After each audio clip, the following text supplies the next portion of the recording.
What's up, guys? I'm DK Wrestler, and in today's video, I'm going to be ranking the worst to the best WonderCon 2025 exclusives from Funko. And I think it's self-explanatory. I'm going to be talking each exclusive one by one, starting off what I feel is the worst, and working my way to what I feel is the best of these exclusives. And if you end up enjoying this, don't forget to like, comment, and subscribe, but nonetheless, let's begin this video. And I will kick off this video talking about the Biddy Pop arcades of Five Nights at Freddy's, Tron, Wreck-It Ralph, and Sonic the Hedgehog. And yes, I've expressed in the other WonderCon video that I did that I'm not entirely the biggest fan of biddies. But the reason that these actually are on the bottom of the list is because technically these actually are not WonderCon exclusives, but they are first to market exclusives, meaning that they will be available at the Funko booth at WonderCon first before being released to the public at some point, I believe, this summer. Which they have done this in the past with various exclusives at different Comic-Cons, like for example D23 last year, where they had the Bullseye as Captain America. It had released at D23 and then released at Target later on. So these technically aren't WonderCon exclusives, but they are at the same time because they are first to market. But let's kick off what I feel is the actual worst WonderCon exclusive, being the Facet She-Ra. Now, although it is cool that this pop is limited to, I believe, 3,000 pieces and it will be a con-only pop, I just don't like the idea that Funko somehow did not leave Facet back in 2023 when they milked the hell out of this specification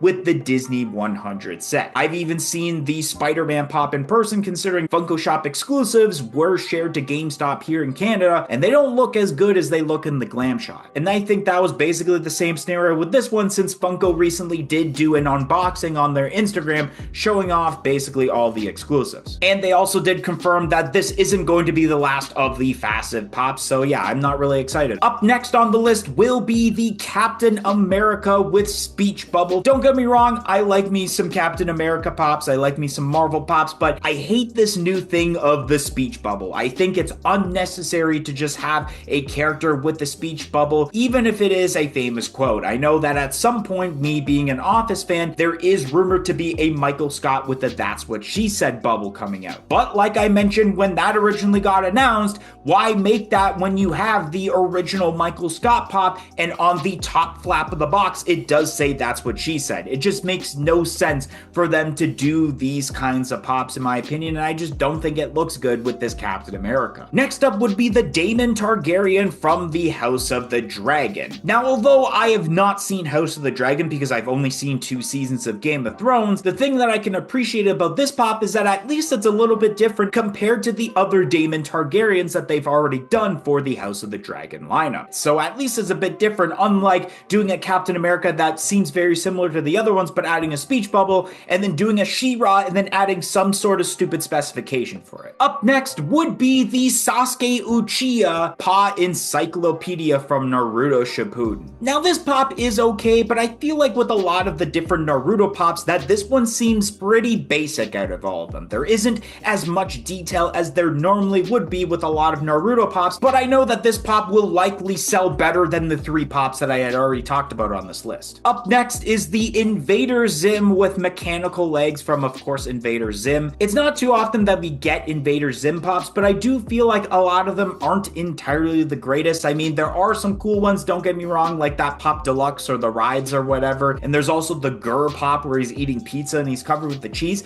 If that specific pop was a Comic-Con exclusive for this specific convention, I feel like it would have been much higher because of the amount of detail. And this one isn't too bad, but it just doesn't appeal to me like some of the other pops that I'm going to be talking about on this list. Next up would be the 6-inch sketch deco Voltron from, of course, Voltron. Once again, this is a pop that's going to be limited to, I believe, 3,000 pieces, making it con only. And I do like the sketch deco design, but the molding of this pop is pretty much the same as the Voltron pop we got from San Diego Comic-Con last year, except it's just a different colorway. So it's kind of lazy. I think the only difference is that the one arm is a bit different from the arm of the other one. Up next would be Tasha from Dungeons and Dragons. I know there's a first part part to her name, but I just cannot pronounce it, and I cannot for the life of me try to pronounce whatever the heck she's holding in her hand. But I am a big fan of the D&D pops when they release for conventions, even though I have not played the game yet, considering of the amount of detail that are put into it, especially with prior years of the different creatures and monsters, like the 2 gelatinous cubes they had done for conventions and the Tiamat for New York Comic Con back in, I believe, 2022. And this one is kind of low on the list because it is more of a human character. It's not as detailed as the monster pops. Up next is Kuma from One Piece. Now, I believe, if I'm not mistaken, this is a brand new character for the One Piece lineup, which has a lot of people excited. And I do think that there is quite a bit of detail for what seems to be a human character. Up next is the Nami with white hobby horse pop rides from One Piece. This one seems really cool, considering that I like the fact that we're getting away from the wanted posters that we've seen the last couple of years and going into something else for the One Piece lineup. And I do like the concept of the pop rides, considering they've done that in the past with the few different Luffy pops that they have done on the ships, the Trafalgar on the ship. Now we're kind of bringing it back, but more in a smaller form though, which is why it's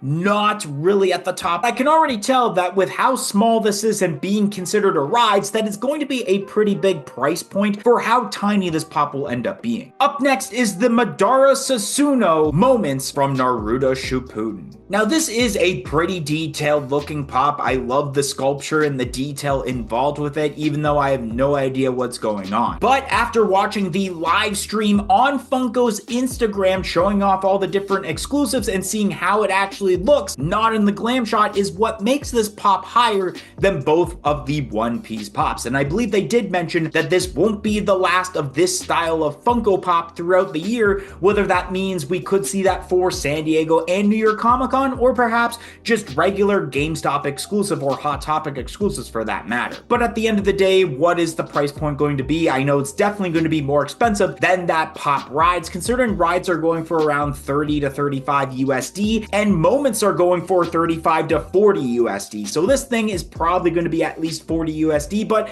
I would definitely rather pay 40 USD for this specific pop than basically $5 less for a pop that seems like it's going to be a normal sized pop. And I guess taking the number 3 spot here is the 10-inch Suicune from Pokemon. Now, the Pokemon pops have been selling pretty well as 10-inch Comic-Con exclusives, with the Cresselia from C2E2, the Arceus from San Diego Comic-Con, and the Dialga from New York Comic-Con. Unlike prior years where we used to get whatever wave had come out, but with some sort of random specification, whether that be flocked, metallic, diamond collection. At least this approach is good because it may be the only way that you can get that certain character in a Funko Pop within the Pokemon lineup. So I am pretty excited about this, even though I'm not going to get this, considering that I really don't collect the Pokemon Pops and the fact that this is a 10-inch and it will take a lot of space in the collection, which if this wasn't a 10-inch, it probably would make it at least one more spot up on this list. Today, I wanted to give Sentinel 107 a shout out on this video. And the reason I'm giving them a shout out is because they signed up for our YouTube channel membership, which only cost $1.99 a month. Not only do you get a shout out, but you do get some other perks, including early access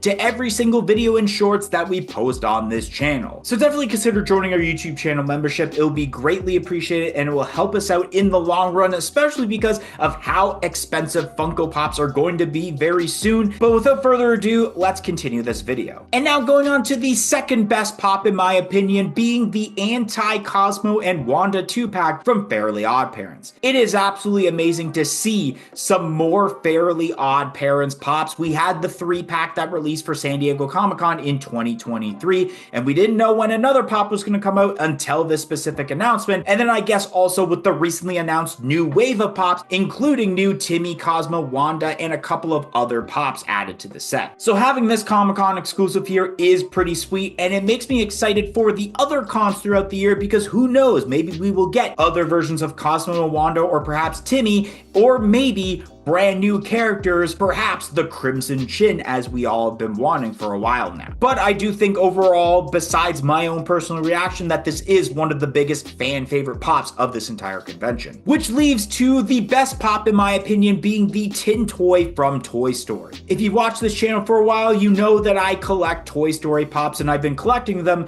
since the 20th anniversary wave back in 2015. And so now this is officially going to be the first and only pop that I am pretty much getting throughout this selection of WonderCon exclusives, and I do like the prospect of this pop being a convention exclusive, considering that I don't know how well this will sell as terms to a common or regular exclusive release.